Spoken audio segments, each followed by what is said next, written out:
We are live. What is going on, Nathan Valley? How you doing? I am doing great as always. How you doing, brother?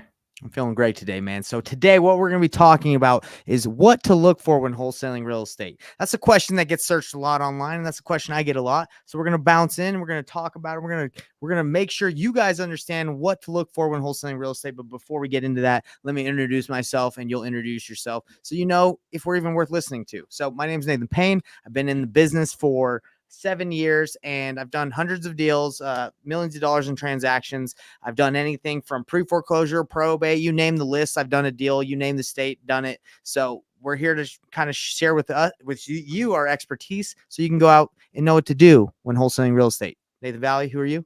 Yeah, guys, my name's Nathan Valley. Been wholesaling for about 5 years. Done a bunch of deals, bunch of different states. I'm known for locking up over 100 contracts in a single year. Some of you might have seen a 30-day challenge I did a little while ago to where I picked a totally brand new market where I had no contacts, no resources, nothing, and did a $20,000 deal in 30 days and only spent about 2 to 3 hours, Monday through Friday, working on it, and $0 on marketing expenses. So that was pretty cool. And yeah, it's a little bit about me. Dude, it's amazing what you can do in this job when you know what you're looking for when you're wholesaling real estate, right? Dude, that was one of the biggest things and early on in my career. And I actually think that's the biggest enemy to people getting started is, and it seems like a really simple question. And a lot of you watching or listening, you think you might like, oh yeah, no, duh, I know what to look for when wholesaling real estate. But no, guys, hear me out. You are going to want to watch this because I promise you it's the biggest killer right now to you doing more deals and making more money. So our plan, as we've said, is we're going to answer this question for you. And we promise by the end of this video, you're going to know exactly what to look for when wholesaling real estate. So without further ado, let's dive right in. So Nathan, we all know the basics. You got to pick an area. You got to pick a place to go market, right? To start looking for deals. So that's one thing I want to start off with is you guys have to focus on one place. I know nationwide wholesaling has become attractive. I did it for 2 years because I was like, oh, I can get leads everywhere.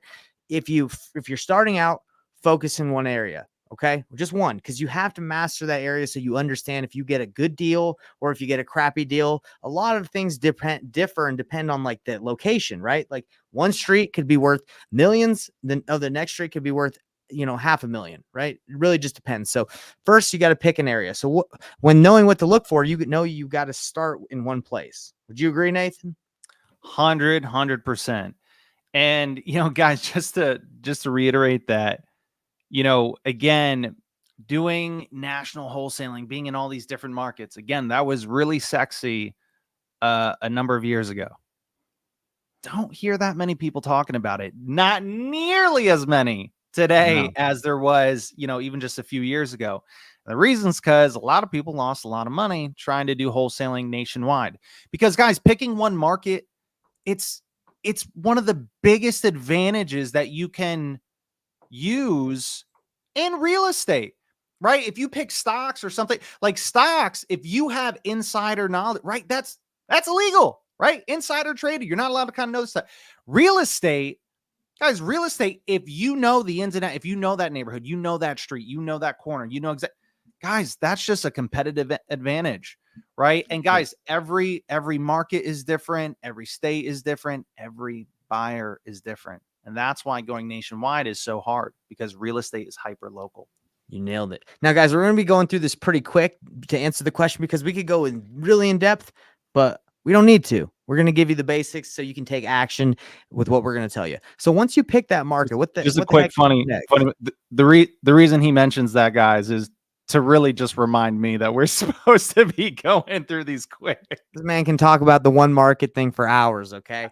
So we're busting through this. So number 2, once you pick the market, what do you got to do? Well, you got to know who you're going to target, right? You got to know who, right? Who you're looking for. So that's the thing is the question is what to look for. Well, look, you could hit up, there's so many different lists and you can go on a bunch of trainings on YouTube and people are like absentee owner, tired landlords, which is pretty much the same thing, but they're just old. They have owned the property for longer.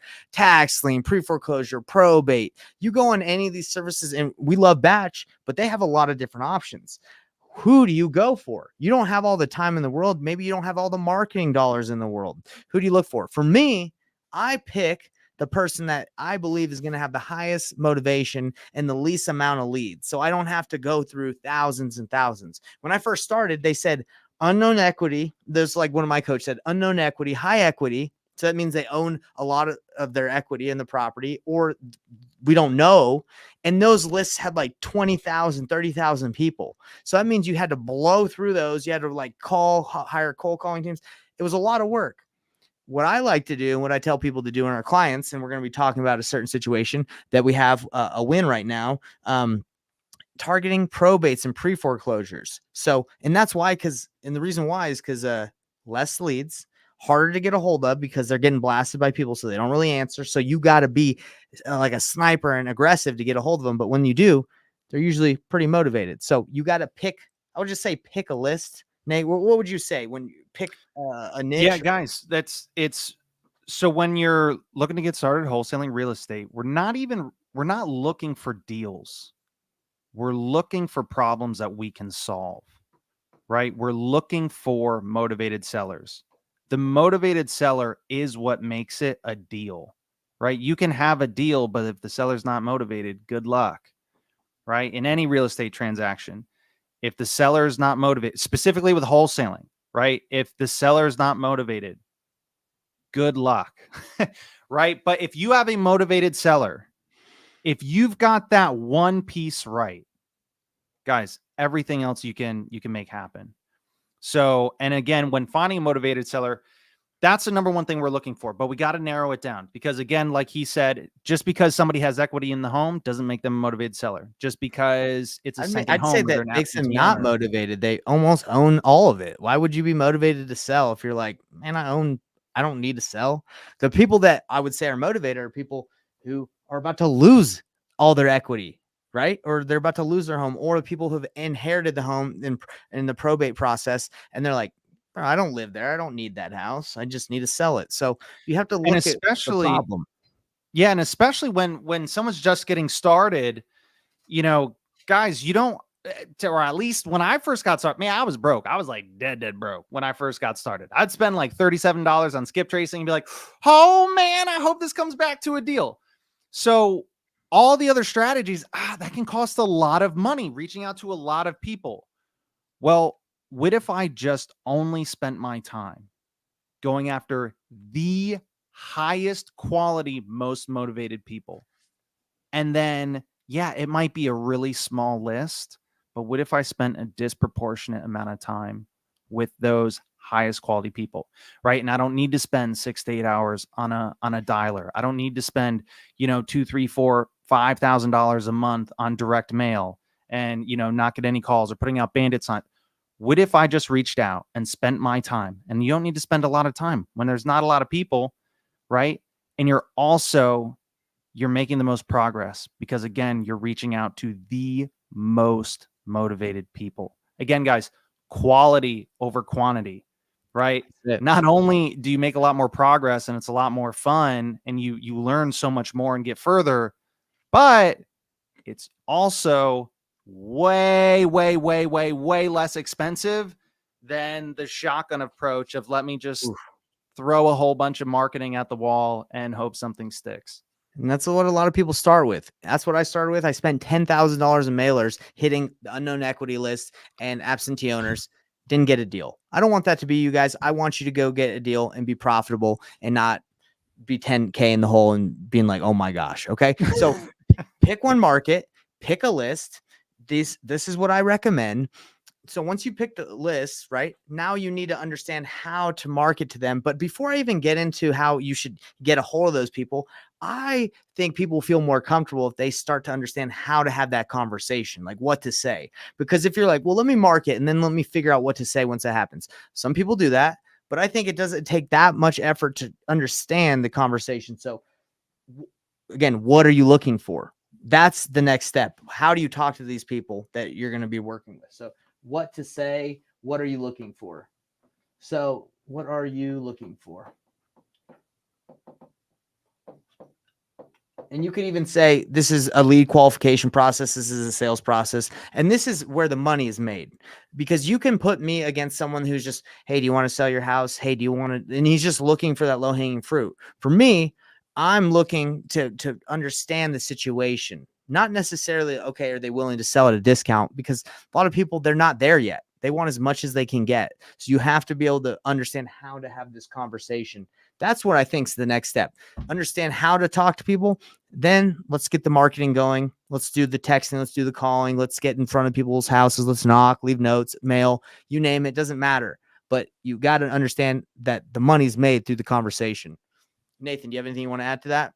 Yeah, guys, I'll give you the quickest rundown. If you got a pen, pad of paper, whatever, or maybe rewind, watch this again. So here it goes. Whenever I talk to a seller, this is how I qualify them. I ask these questions every single time, no matter what. First question, right? And I'll bring these up casually throughout the conversation. Hey, Mr. and Ms. Seller, let me ask, have you guys considered, maybe just listing it with an agent and sort of going that route? No. Okay, interesting. Well, what's holding you guys back from just doing that? Right? Oh, yes, you are looking into that. Oh, cool. What's held you guys back from just moving forward with that? Right? I want to find out the why. Next question. Right? We already asked about listing it with an agent. Question number 2. Hey, Mr. and Mrs. Seller, have you guys considered maybe just fixing it up yourselves and then selling it? You'll definitely get more money that way. If not, well, what's held you back from just moving forward with that? Right? If yes, what's held you back from just moving forward with that? All right. Question number 3, Mr. and Mrs. Seller, have you guys considered, maybe just kind of renting it out and going that route? Right? Now, normally you don't even get to finish this sentence and they cut you off and they're like, oh my gosh, no, we don't want to rent it out and deal with people trashing the place and, all that good stuff. Right? Usually a pretty easy one. But then, guys, as you probably have guessed, I'm also going to ask, what's held you back from moving forward with that? And that's what we're doing with every one of these questions. We get the answer, but then we want to go one step deeper. What is the why behind it? So, have you considered listing it with an agent? Have you thought about fixing it up yourself and selling it? Have you thought about renting it out? Question number 4, right? And this is kind of an optional question. And you got to have some emotional intelligence, right? So it depends on, they might have already answered this in the conversation. But if not, I'll ask, Mr. and Ms. Seller, is just staying in the house an option? Can you just keep it? Or, do you have any kids or anything that you'd maybe want to pass the house on to, or any family, friends? Now, guys, why are we doing this? Well, if you've noticed, you might say, oh, Nate, why would I ever ask that? That's all their other options. Guys, that's exactly why we ask it, because that's all their other options, right? And so now, rather than being that cheesy, kind of pushy salesperson, we're doing the exact opposite. We're genuinely asking these questions. Well, hey, why not do this? Why not do that? Why not do that? And what happens is they end up telling you why they are the perfect fit for you and why they need to work with you. Guys, if I ask somebody, hey, have you thought about listing with an agent? And they said, yeah, we're meeting with one on Friday. And I'm like, okay, well, what would kind of keep you from just moving forward with that option? And if they say, well, we're planning to list it for $450, but if we get $450 cash and not have to pay the realtor and going through that process, like we do that. Then at that point I say, yeah, probably not going to be able to get anywhere close to that. Listing it with an agent is definitely your best bet. But if circumstances change, please feel free to reach out anytime. Right? Boom. On to the next person. So we want to disqualify, and they'll tell you exactly, what they need and why you're the perfect fit for them. Let me add something to that, Nate. So the beautiful thing about these types of questions, which I love asking, is everybody wants to find the 4 pillars of motivation, but you can't just go up to a seller and be like, why are you selling, and get all the juice. Maybe some will spill it, but a lot of them hold their cards close to the chest, right? They don't want to tell you. So this is a really good way to get this information without going as straight and being like, hey, how fast you need to sell, and then getting all that information, because sometimes they won't tell you. But if you're like, hey, have you considered listing it? They'll usually say no, and you'll be like, how come? And they'll say, because my timeline. And they'll go into their timeline. I can't because I need to go quick. Or, hey, the condition. They'll start talking about the condition. I can't listen. I don't want people walking through the house as a trash. So it's trash. You don't have to ask these questions necessarily, because these questions will pull them out. Have you considered fixing it? You know what? I'm really motivated. I don't have any money. I don't have the money to fix it. You didn't have to ask them, do you have the money to fix it? They tell you, right? So what Nathan just asked is asking pulls out the 4 pillars of motivation, and then you dive in a little bit deeper. So it's just a better way, in my opinion, to get that information. And you're not coming off salesy, like you're trying to pull out this information so you can rock them. You're really trying to help them make the best decision. Because again, if you say, have you considered listing it? And they're like, yeah, I would say, then you should do it because it's going to make you the most money. It really is. But it's not the most convenient thing. But if they don't care about speed, if they told you their timeline, they don't care. They're like, we can sell whenever. Then that's your best option if that's what you want. So anyway, that in a nutshell, guys, is what you're looking for. You're looking for the person. Once you take them through this question process to understand their motivation, you're looking for the person that is still on the phone with you. Because if at the end of all these questions, they're like, yeah, I might just list it. What, can you list it for me? Yeah, maybe you can point them in the right direction. But if they answer these and they're not who you should be working with, get out of there. That is the killer of this industry, is staying on the phone with the wrong people that will waste your time. And what are we looking for when we're wholesaling real estate? We're looking for the people who are willing to chat after this filtering process. Nathan, you want to elaborate on that? Are you good? Yeah, no, man, I couldn't have said it better myself. Guys, the biggest killer, especially with people getting started, is wasting time. And the worst part is wasting time without realizing it, right? We're either cold calling through a list or we're talking to sellers that we think are motivated, but it's, something that's not even remotely close to a deal, or a seller that on face value sounds motivated, but the reality is that person's never going to sell. Right. And Exactly. that happened to me a lot in my career. And especially early on, I wasted so much time to whereas if I was able to recognize, no, this is not a motivated seller. This is not a motivated lead. Boom. I can cut that off and move on to the next one. And then also, again, doing that with the highest quality motivated sellers that I can, right? The highest quality lists. Right? They might not be the biggest lists, but that's exactly why I want to go after them, is because it's going to be the one that costs me the least amount of money. So I can be the most efficient with my money, but also the most effective with my time. It takes a lot longer to call through a list of 10,000 people than a list of 10 to 100. Right? 100%. Well, look, we could dive in deeper, but if you guys like what you've heard, and I would just say it's time to take action. Look, we gave you the market. We said there's a list. Go hit it. Go ask these questions. If you've gotten that far and you're still like, I don't know what to do, hit us up at paynlessflipping.com. That's what we do. We help people with their deals. We hold people's hands and help them start this business. We actually have a client, which I took him through this process. And as we speak, he's hitting me up and saying, what do I do? I got someone that's really motivated. They're saying they need to sell it. They're going to lose it.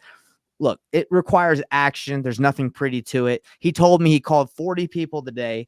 And then, by the way, this is his first day calling. Now he's gone through the process. He said he called 40 people. He only got a hold of one person. That's what he said. Only got a hold of one person. But out of the people they talk to, the one guy is like, dude, I got to sell this thing ASAP. So can you imagine doing a couple more repetitions, going through that process? He's going to find more and more people. Now, it always doesn't work out like that. You might get a hold of people. You might not get a hold of people, but you got to stay consistent. And there's people that need to sell. So if you haven't had success, it's probably because you're working on your LLC. You're working on a website. You're still thinking of your business name, what to call your business. You think you're doing stuff that's important, but you're not. That's usually what happens when people don't see success. Take action, and you guys are going to go get deals. Nathan Valley, that's all I got to say. You got anything to say before we wrap up? Nah, man, you guys got it. Go crush it. If you need anything, feel free to reach out to us. Otherwise, have a good one, guys. See you on the next call next week. Later, everybody.